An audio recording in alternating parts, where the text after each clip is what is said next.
fois chanteuse, comédienne et animatrice, vous l'avez tous reconnue. Je vous demande d'accueillir Ophélie Winter.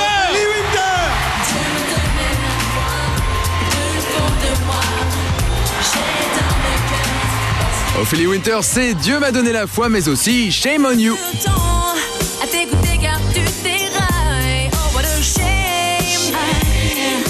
Ou encore Le feu qui m'attise.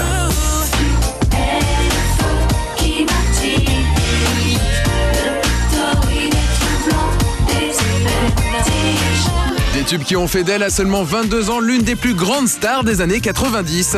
Mais ce que vous ne savez pas, c'est qu'Ophélie a débuté sa carrière bien plus tôt, en 85, avec un 45 tours intitulé La chanson des klaxons.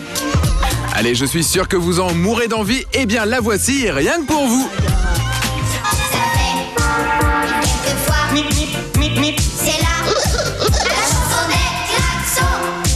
À l'époque, on faisait des coups, on faisait des 45 tours comme ça, donc il y avait des copains producteurs qui venaient à la maison et ils ont dit un soir, tiens, on va faire un coup avec une petite fille, un petit garçon. Est-ce que ça te dit de le faire? Je suis bah ouais, pourquoi pas. Et les copains producteurs ne se sont pas fichus d'elle. La chanson ne me convenait pas, j'étais assez mature à 6 ans, bizarrement. Ah bah je comprends vraiment pas pourquoi ça a pas été un tube. Hein. Mais certains d'entre vous s'en souviennent sûrement, avant le succès de Dieu m'a donné la foi, Ophélie a été animatrice en 94 de l'une des émissions les plus emblématiques d'M6, le Hit Machine bien sûr. Et ça n'a pas toujours été facile, hein. Ophélie Winter. Bonjour Yves. Bonjour Ophélie. Bonjour à tous, je suis ravie d'être là, mais je dois vous avouer un truc, je suis morte de trac. Je me souviens du premier jour, ma première émission, j'étais pétrifiée. Je me dis, j'avais dit oui à Laurence au Petit, et quand je me suis retrouvée sur le plateau, je me suis dit, mais qu'est-ce que je vais faire? C'est juste impossible, je peux pas le faire. C'était un grand moment.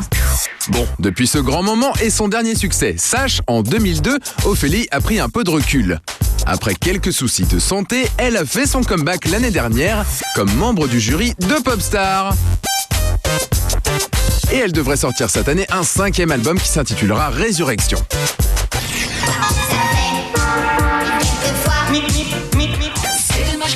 Bah pourquoi Résurrection? C'était quand même pas la mort la chanson des klaxons, c'était même plutôt mignon.